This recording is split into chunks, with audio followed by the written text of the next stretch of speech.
we are going to have a really open and vulnerable conversation tonight all around anxiety, self-pressure, and happiness.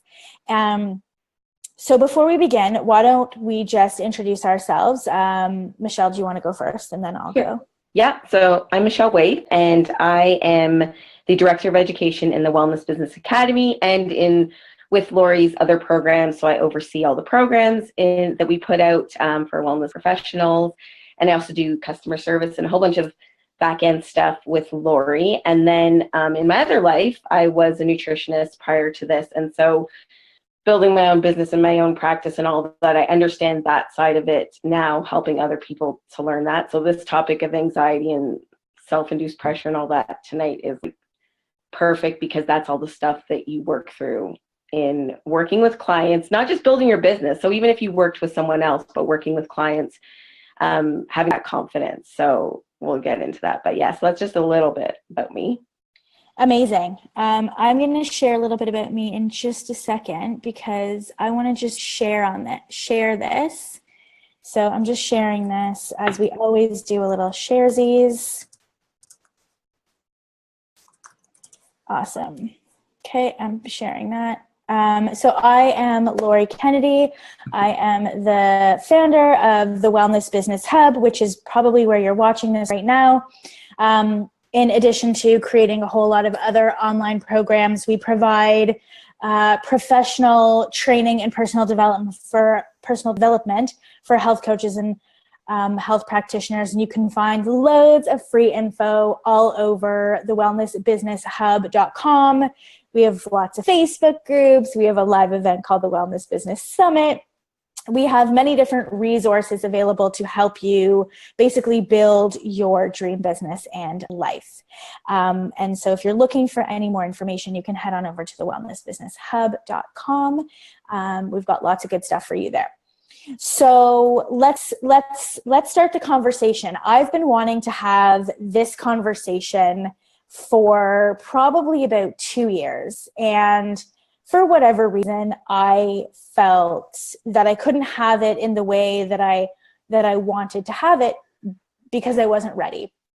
And, you know, the universe throws things at you and gets you ready for certain things. And I felt like the best way for us to have this conversation would be for Michelle and I to co-facilitate it, because we both have experienced anxiety. We're both very spiritual in nature, and we openly talk about our rituals and how we deal with it and certain anxiety provoking things and what's gone on.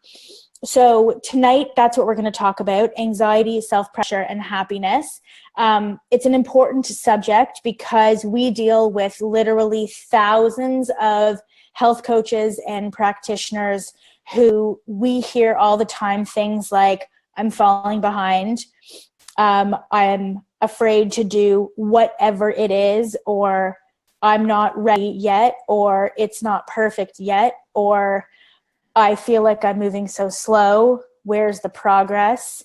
And it's a really important topic, because if you choose this line of work in a healing profession, it's my opinion that you need to know you're crazy. Like, not that you know that you're crazy, but I mean, you need to be aware of you're crazy in order to deal with it, process it, and move on, because that's part of the job. And it's the part of the job that most people don't talk about, because it's a vulnerable subject. It's embarrassing. And you feel sometimes, at least I know I did, that I was the only one experiencing this level of anxiety and the constant stream of this voice in my head telling me certain things that wouldn't allow me to just basically chill out and be present. And it was really hard for me in my life in certain points. And so that's the conversation that we're going to have tonight. Is there anything that you want to add, Michelle, before? No, that's perfect. That's exactly where I would go with it too. Okay, cool. So before we dive in, I feel like we need to give a little bit of a disclaimer. Although I'm a nutritionist, I'm not going to talk about like the whole sciencey stuff. I'm going to leave that to Michelle. who is more than qualified to talk about this. But I just feel like we need to give a bit of a disclaimer that we're speaking about this from our own personal experiences. We are not in any way trying to diagnose you or tell you what to do. If you have any questions, you can always reach out to us and ask. We will give you as many resources as we possibly can. The point of this conversation is to bring it out into the open, because we find so many people in our community are dealing with certain levels of anxiety, certain levels of self-induced pressure that's prohibiting them from seeing the progress, from really feeling the progress, from feeling fulfilled, and in turn genuinely being happy. And that's not what we want for anyone in the world, basically. So we're giving it this disclaimer that we're not diagnosing you in any capacity. If you have questions, feel free to reach out to us. But otherwise, please join in and be part of the conversation, because this is a really important conversation to have. Okay, so I thought we would begin by just sharing how both of us experience anxiety. Hi, Paula. So yeah, if you're joining us, please go ahead and share this live stream. This is a really important one. We're not going to be necessarily talking about sales and marketing. So if you want to share this, go ahead. I think this is going to be beneficial for everybody. If there's face groups that you want to share this into in terms of like entrepreneurial ones, that's great. We're going to start with explaining how we both experience anxiety and what that has meant for us. Before we go into how we've dealt with it, and the rituals and the strategies and the tools that we've implemented into our lives in order to really reduce the levels of anxiety and pressure that we feel, and so that we can truly be fulfilled and be happy. Do you want to go first? Yeah, sure. So okay. One of the things that I realized was, like, first of all, actually, growing up as a kid, I never thought I was anxious. So I never thought that I had anxiety. And even as a young adult, I would say well into my 20s, maybe actually early 30s, I never really realized what anxiety was. And when people would say they were anxious, I would be empathetic to it, but I didn't really understand, because if you've never felt anxiety, true anxiety about something, it's very hard to understand when someone's explaining to you. So I wouldn't say that, now looking back, I probably had low level anxiety, just never knew it. But it really hit me in my 30s, I think, at one point when I was just piling on the stuff. So I was piling on the stuff as, a new nutritionist working in my industry, trying to do everything, saying yes to everything.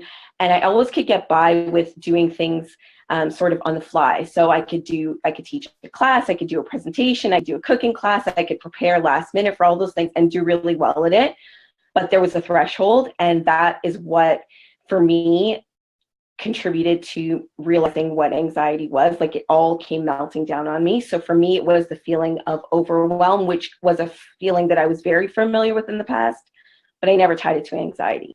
So that's how I experienced it. And now I see it in every area of my life where it shows up.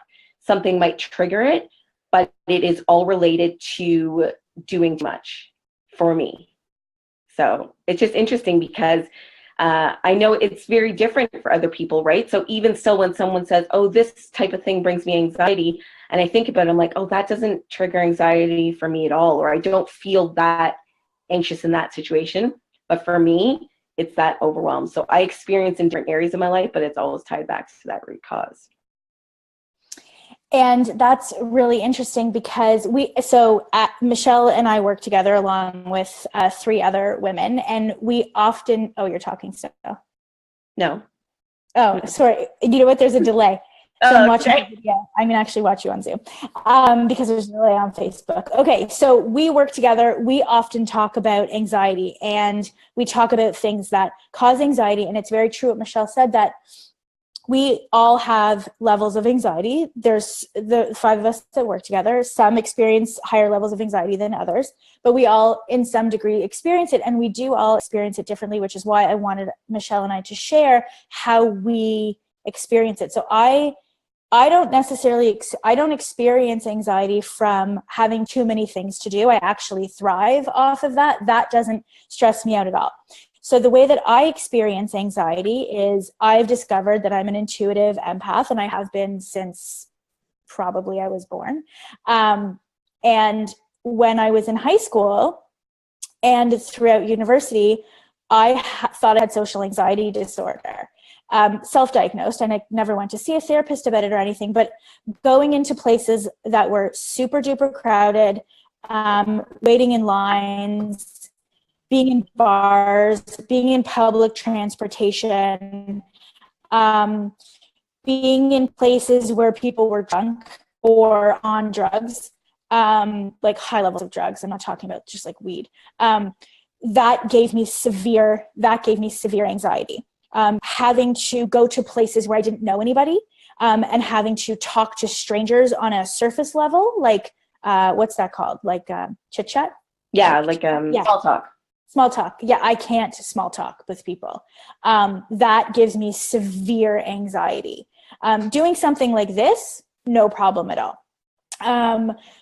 So when I was growing up, I had anxiety going into certain situations where the energy wasn't clean, where it was like tense and stressful and all of those things. And so now when I go into situations where people aren't authentic, where people have to, like, networking events are the absolute worst for me, because I can feel everybody's nerves and the tension. And so that brings anxiety. So that's one way that I experience anxiety. And then the other way that I experience anxiety has only happened, well, no, I have anxiety around like death and hurting myself. So it has to do with the way that I grew up, for sure. But since having my children, my levels of anxiety in terms of them hurting themselves, which I'm going to assume all mothers feel to a degree, my anxiety stems around them and their safety. And so I feel it in those two ways, but very much because I feel other people and I intuit their truth. And so sometimes what that looks like is, for me at least, that looks like them maybe not even having the awareness that they're feeling certain things, so we can't talk about it. And so I feel it, and that makes me, that used to make me anxious until I learned some skills and some tools in order to just, like, I feel the feelings and I can sort of just like release them. But the term like walking on eggshells, that was how I felt for a very, very long time, around people who don't have a deep level of awareness of how they feel about themselves. And so that's how I experience anxiety. Unlike Michelle, like, I don't get anxiety about too many things going on. That's totally fine for me. That doesn't bother me at all. I don't get anxiety around having to do public speaking or that's how I feel anxiety. I just want to touch upon the self-pressure because we didn't really talk about that yet. So for me, self-pressure, I think I have that more than I often experience anxiety, at least these days, because I feel like I have a good, I don't know about you, but I feel like I have a good handle on my awareness of my anxiety, so I can sort of mitigate it. The self-pressure thing, though, is still something that I'm really struggling with in terms of giving myself permission to relax, like giving myself permission to enjoy the success and even the failure, because you learn from that. And so for me, the self-pressure is harder for me to deal with these days than the anxiety, because we've grown and because I feel the pressure of wanting to grow and having to grow, and it's all self-induced. Nobody does it to me.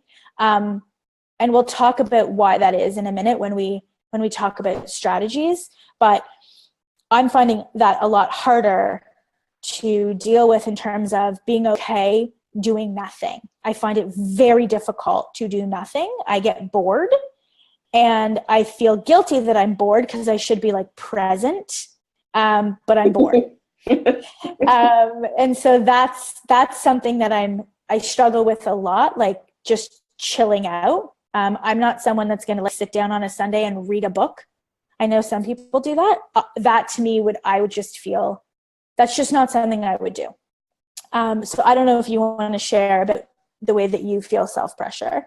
Yeah, I feel, well, just to speak to that point that you just said, though, it's interesting because for me, I feel the same way, like to give myself permission to relax, but it's different because that self-induced pressure comes from that feeling of overwhelm and saying, well, if I just do more, then I'll have less to do. Like I'll get through the things, so I won't feel so overwhelmed. So relaxing or just doing nothing is like the opposite of that. So that's why that's hard for me, as opposed to being bored. Like I would be very happy being bored, but I can't because of that overwhelm. And so I feel that anxiety. And while I'm reading the book, which I'm super interested in, my mind, one side is reading and the other side is like, you got to do this and you got to do this and you got to do this. So I can't just chill out.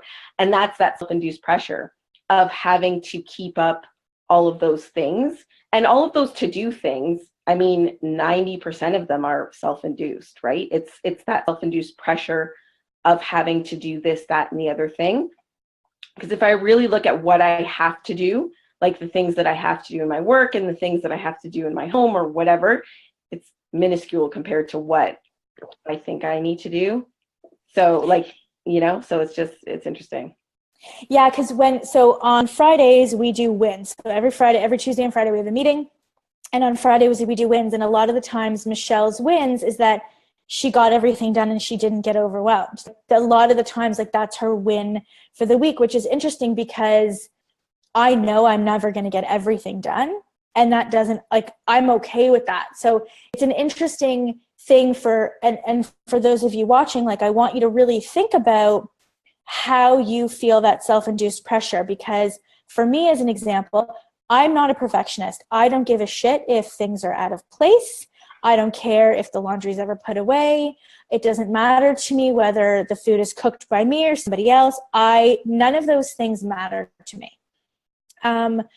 And they really never have. And I know that certain things matter to certain people, but I want you to really think about what you're putting, what things do you put pressure on yourself for that you don't necessarily have to, right? Like that are made up. It's a tape running in your head, whether it's because something was, handed down to you from your parents in terms of this is the way you should be, or because you're like comparing yourself to others, or because you don't think that it's good enough, or whatever it is.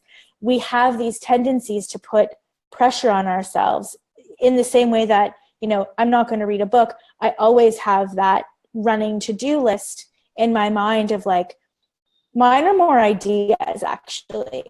They're not so much a to-do list. Mine are constant. It's a constant flood of ideas, which is maybe more torturous than the to-dos because I can't implement the ideas as fast as I have them. The to-dos you can always just cross off, but the constant flood of ideas is torturous. But I know that we've spoken about before, like ways that you're in school and things have gone on in school where you've gotten like a really good mark. And because of that, like self-induced pressure that you put on yourself, you weren't able to like enjoy the nerd genius that you are. Yeah, no, it's so true. We were talking about this last week. So I was saying to Lori that I'm doing my master's also, which, is just another thing to do on my list of things. So I'm doing my master's degree. So I'm doing that part-time. And I had my final exams for one of my terms in the past 2 weeks. And I studied my ass off and I did really well at one exam. And then I went into the second exam and I finished the exam, and part of it is an online proctored exam where you get part of the results instantaneously. It's a multiple choice part. And it was really hard, and I felt really good. And when I got the results, the ones I got wrong, I expected to get wrong, but there was one that I just read the question wrong, and I should have gotten it right. And it was I just could not at all enjoy the fact that I still got 96% on the exam because I missed one question that I should have read better. And so I was stressed about it. I went downstairs, I told my partner about it, and he was laughing at me because he's like, seriously? He's like, seriously, you're upset? Because, and I wasn't upset like it's ruining my day, but I felt it. I felt the pressure, and it's for no one. No one's seeing these marks. It's not for anybody. It's just for me. No one cares really at the end of the day. So, and then for the rest of the day, I just observed that. So again, being aware of you're crazy, I was fully aware that I just finished really hard exams and I did really well. And all I could think about was the stupid 2 marks that I missed. So yeah, and I think we all go through that. Like, even just we were talking about certain benchmarks that we wanted to reach in the company, and other ways to look at things. And for me especially, like, it feels for me like I'm not living up to the greatness that I know is in me, that I'm not really reaching my full potential. And that is all self-induced, because I'm sure that there's people watching this right now that are like, are you fucking serious? Like, you're killing it, right? Like, it's perspective, and I get that completely. But that's how it feels for me. It feels for me. And that brings on anxiety, because then it's like, well, what else could I be doing? And should I be, switching gears and doing this idea and doing that idea? And do I have to outsource more things, or how can I reorganize my life so that I have more time to focus? And the truth is, none of those things are going to help. Like, none. If I spent more time working, I would still feel the exact same.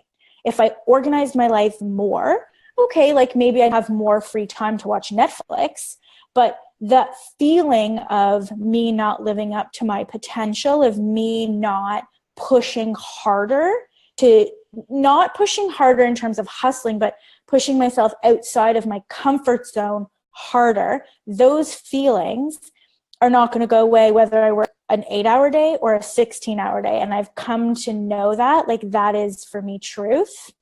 And so it's an interesting thing to have to balance those feelings of I'm not living up to my own potential, and then yet seeing results that are pretty amazing, and having to feel fulfilled by that and feel excited by that, and not just be like, okay, on to the next, because that is very much my tendency to be like, all right, great, let's move forward, and never really feeling fulfilled. And so there's a reason for that, and we'll talk about that when we get to the strategies part. But I'm bringing this up and I'm sharing because I think a lot of people, especially in our space, they feel like they're moving too slow. They feel like they're not giving it their all, and maybe they're not, right? Like, and in some degrees too, I'm not, but at the same time, like, we can all only do so much. And so there's a certain level of acceptance that we have to accept or acknowledge, to say, like, I'm doing the best that I can, even though there's that little voice inside my head that says, no, you're not, right? Like, no, you're not. And that will, I think, always be there. At least that's how it is for me. And I don't know if this is resonating with anybody, or you're thinking I'm total like a whack job. But this is how it is for me in my head. And I think, to a degree, that little voice that says, no, you're not, is part of the reason that we've been able to grow so quickly, and that I've been able to push myself so fast so far. It's because of that little voice that wants me to push versus being afraid. I'm not afraid to push. It's that voice that's like, go, go, go. So I don't know if this is making sense to anybody. I think it's important too, what you said though, like, about understanding that the reason that you feel that way is because of that wanting to live up to your own expectation and push yourself, versus if you thought it was like, oh, I just need to be organized more so I can execute more ideas, then you just keep putting band-aids on it, and the anxiety I feel, or the self-induced pressure, or those thoughts pop up somewhere else, because you're just like band-aiding it, you know what I mean? So if you know where it's coming from, if you can kind of contemplate and dig, what is it? It's not, and some people, it legit might be that they need to organize their life better because that is causing them chaos and anxiety, but not if the reason is living up to your expectation, because more organized you are, the more time you're going to have to push yourself, and then you're going to run yourself into the ground. Yeah. Let's talk about running yourself into the ground. So let's talk about that for a second. So part of, I think, the gift and the curse of doing the kind of work that we do, one, I think a lot of us don't recognize the fact that we actually are empaths. And so we, you know, the nature of an empath is to sense and feel feelings of others and take them on as our own, which we know everything is just energy, and that can disrupt our entire balance and our energy and our flow of everything. And I think too, when you're trying to start a business, when you're trying to start a practice, when you're trying to live up to your own potential of what you know to be true, and you have these visions and you have these dreams for yourself, you want to go full on. Like, you don't care about anything else. You want to do